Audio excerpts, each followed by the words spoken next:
দুনিয়ার টেনশন এবং পরকালের টেনশন সব দূর হয়ে যাবে যদি কেউ বেশি বেশি দরুদ পাঠ করে। এটা হাদিস থেকে বললাম। আর গুনাহ, আমলনামায় যে গুনাহগুলো আছে এগুলো মিটে যাবে যদি কেউ বেশি বেশি দরুদ পাঠ করে।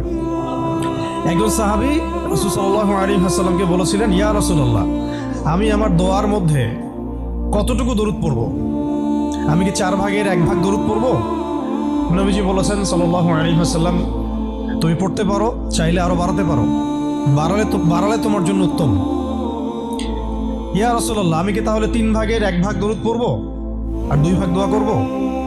নবীজি বললেন, করতে পারো, বাড়ালে তোমার জন্য উত্তম। ইয়া রাসূলুল্লাহ, আমি কি তাহলে অর্ধেক দরুদ পড়ব আর অর্ধেক দোয়া করব? নবীজি বলছেন, বাড়ালে উত্তম, চাইলে করতে পারো। ইয়া রাসূলুল্লাহ, আমি কি তাহলে আমার পুরো দোয়াটাই শুধু দরুদই পড়ব আপনার উপরে?